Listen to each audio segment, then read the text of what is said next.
think it's really important to do something contemplative that kind of connects us to this season, this time of year. So this is a Karuna Live, and a couple of you are new, so I'll just say a little bit about Karuna training for a moment. We introduced contemplative psychology in a cohort training, and it's a comprehensive study of how to work with one's emotion and learn how to listen and speak from the heart, and how to practice something called compassionate exchange. And we'll do a little bit of that tonight. These Karuna Lives are just here to introduce people to the faculty and what we're doing in Karuna and our contemplative approach.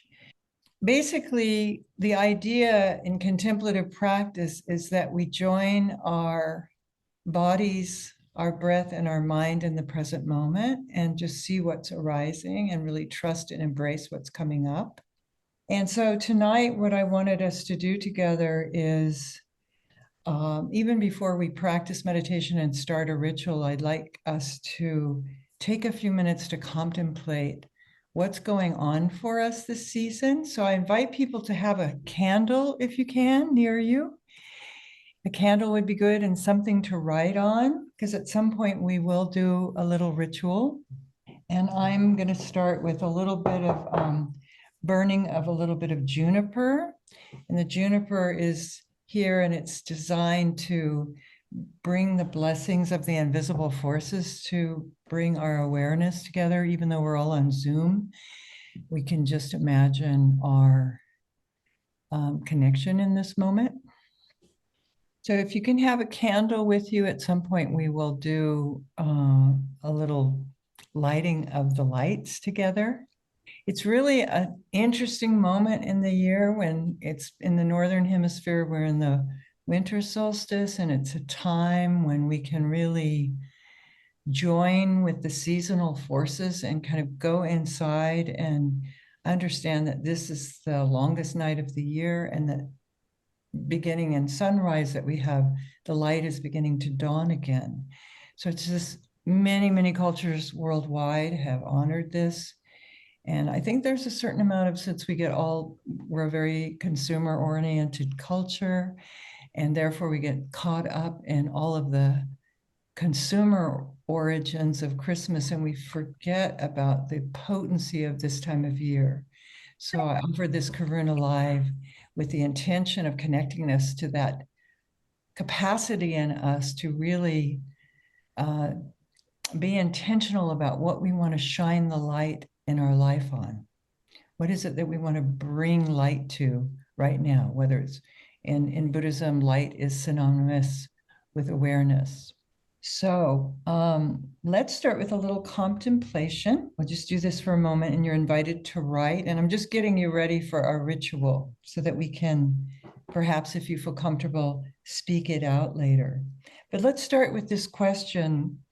In this darkest hour of what may feel to many like a very problematic time in history, a very transitional time in history, we all know things are changing, and it's precarious with the suffering in the world and the wars.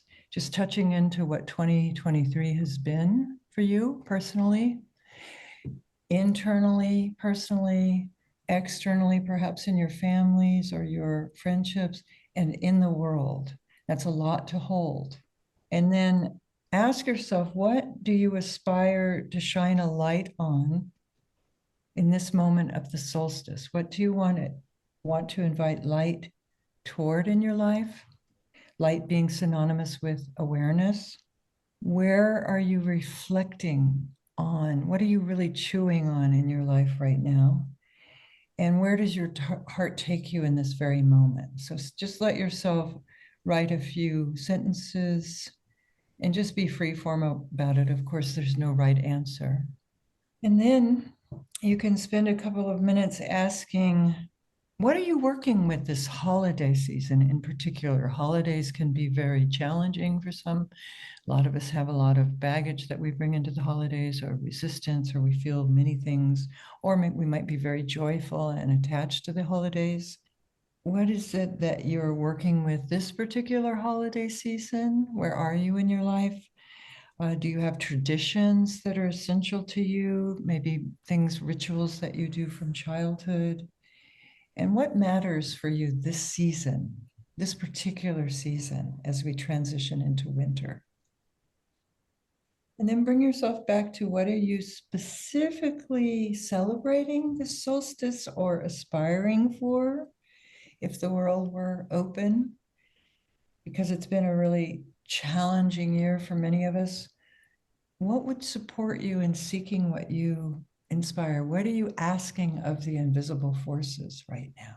In this ritual we'll do, I hope that you will speak it out. But first, let me say a few things, especially for our newcomers, about why ritual is important. In particular, this time of year in the Northern Hemisphere, in particular, it's a time when we're turning the page into a new season, but it's a very particular season. And I think this is why all the holidays and lights and all the phenomena goes on, because it's a intense time of year. It's a kind of a culmination of what's been and going into something that's new.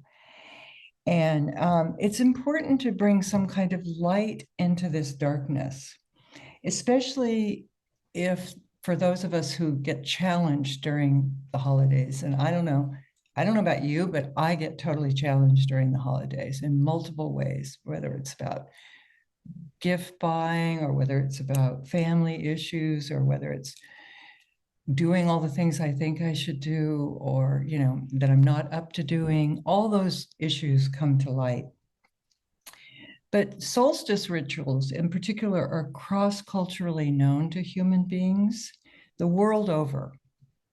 And I think when we're not caught up in our capitalistic consumer tendencies in this time of year, we can tune into that cross-cultural aspect that lives in our bodies in this moment. That's what I'm hoping this ritual will do.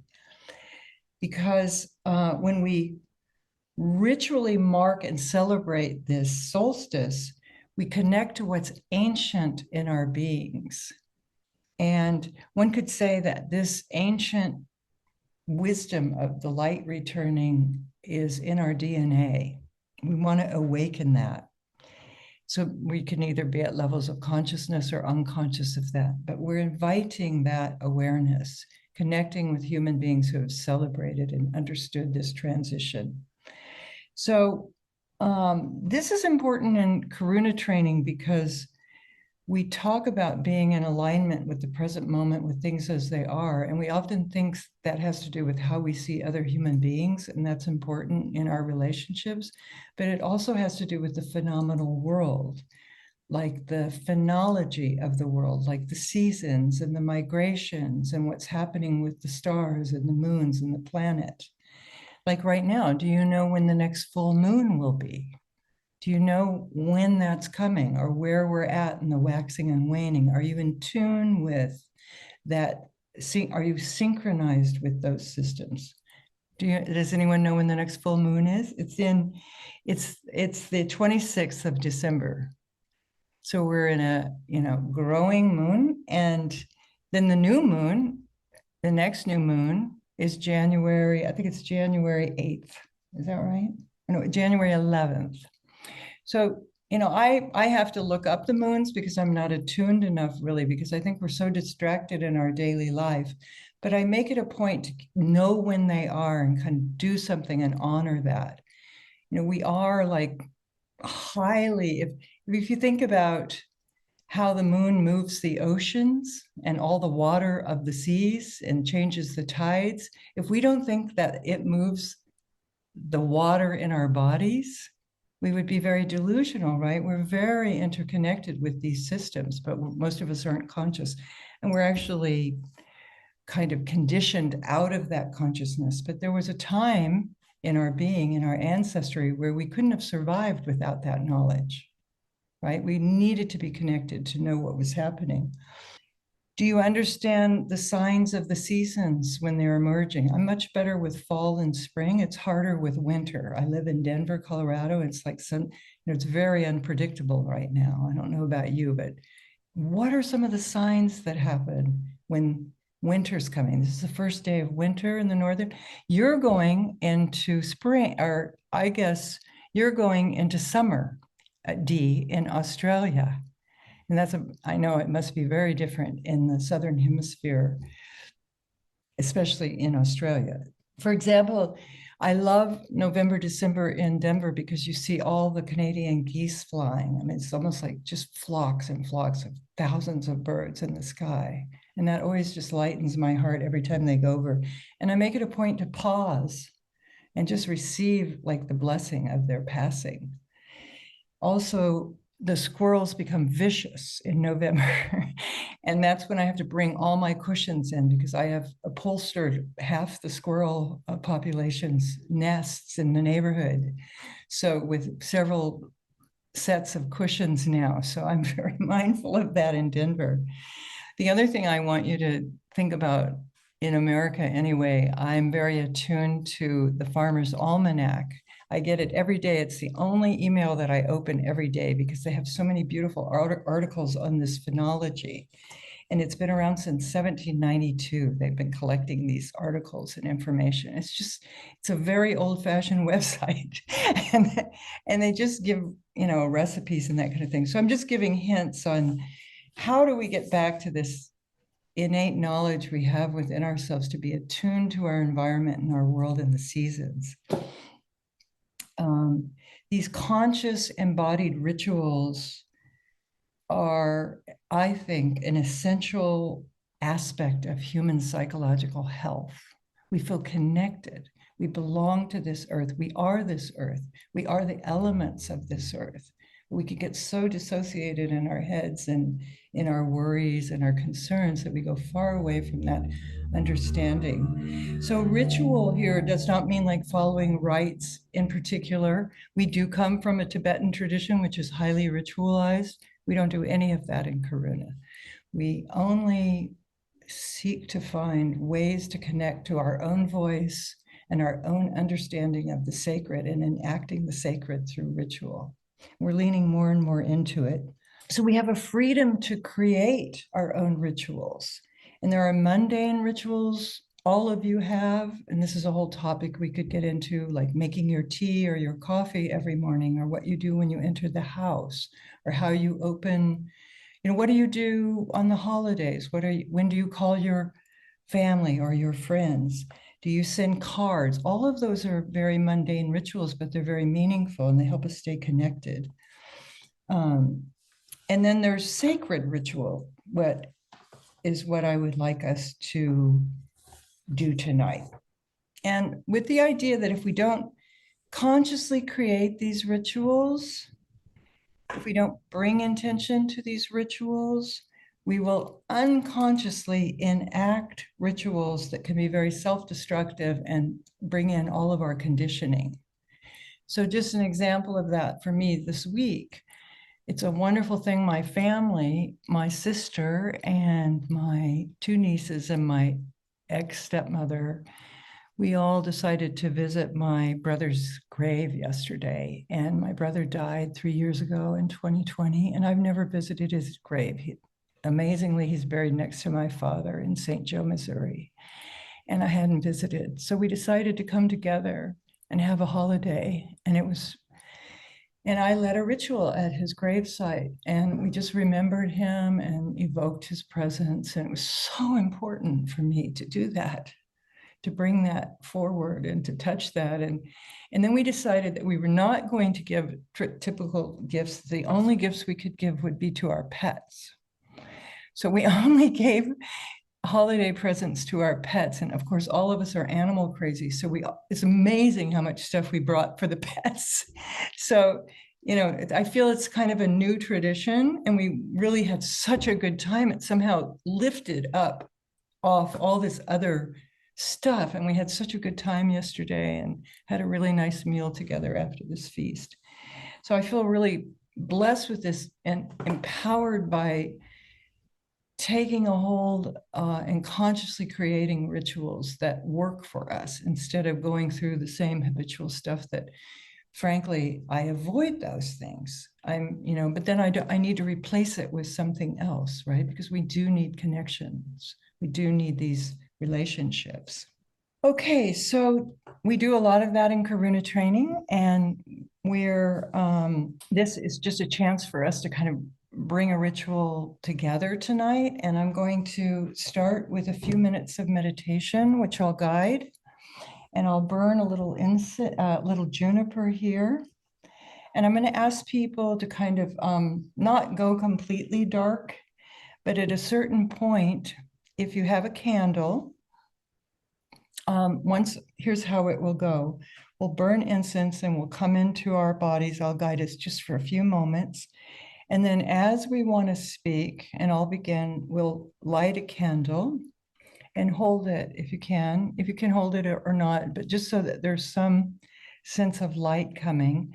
And then we can speak out our aspirations so that we're witnessed and that people hear what we're aspiring for, much what you talked about in your dyads. That's why I did them, to sort of articulate. And please don't rehearse these in your mind before you speak. There's no need to do that. We're all friends here, even though we might not know each other. Feel free to say what's true for you if you feel comfortable. And if you don't want to speak, you can just not come on, and that's okay. You can just receive the blessings from all of us. There's some seasoned Karunis here, so people who've gone through the program, and I'm sure you will all come along here.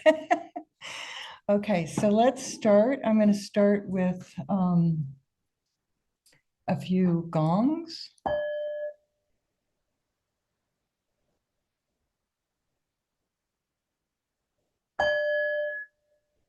Can you hear that?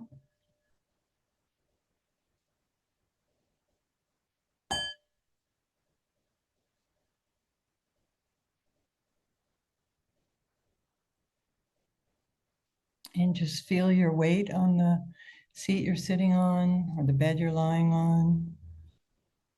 You can close your eyes or open your eyes, but just take a moment to do a body scan and notice any energies that might be running through your body.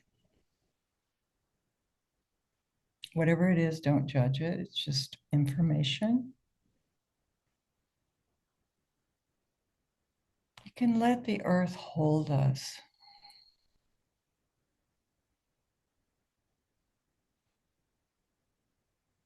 And just let yourself rest and let everything go out of your mind. If you can, just tune into your breathing as the wind.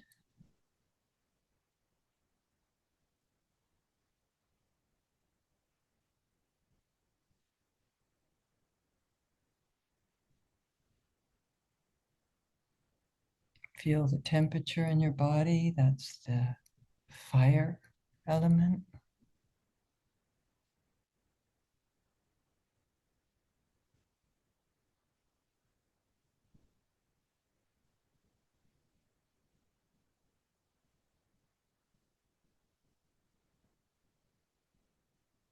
Tune into the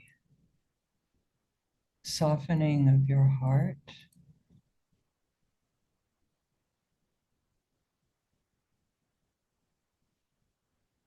Something drew you to this program tonight, to see if you can touch what that is for you.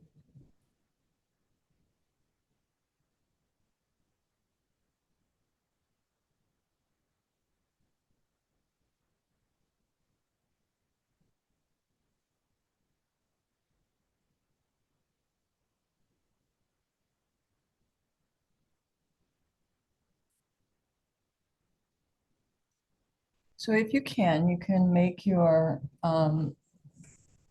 situation dark. So as we enter, you can light a candle and you can hold it up if it's possible.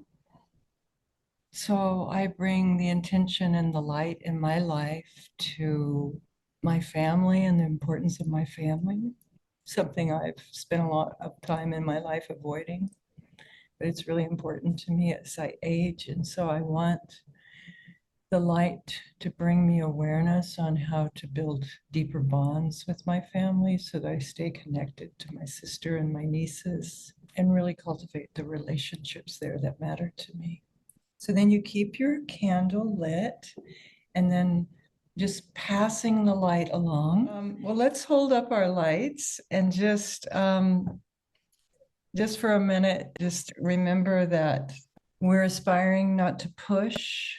We're aspiring to let go, let go, let go of old habits. We are aspiring to have an allegiance to ourselves with loving kindness, to heal and have authentic connections. We're aspiring for spaciousness and resiliency and health in the world.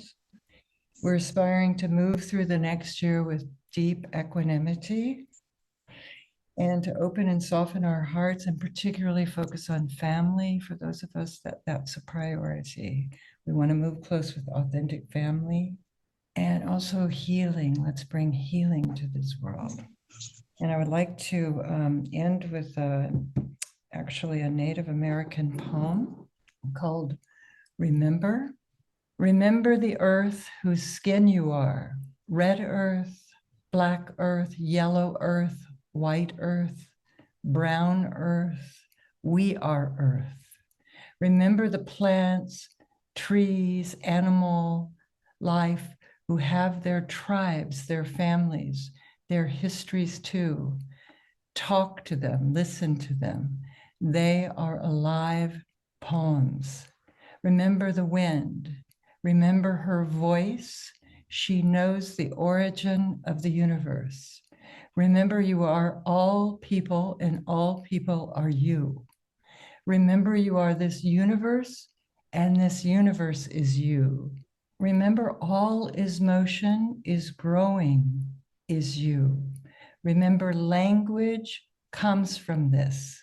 Remember the dance language is, that life is. Remember the sky that you were born under.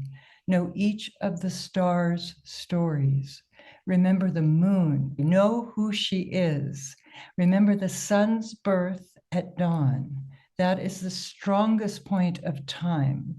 Remember the sundown and the giving way and letting go into night. Remember. This is a poem from Joy Harp, who's a Muskogee. She's a 23rd Poet Laureate of the United States from Native tribe. So let's hold our candles up for a moment and just feel that interconnectedness with one another, with the planet,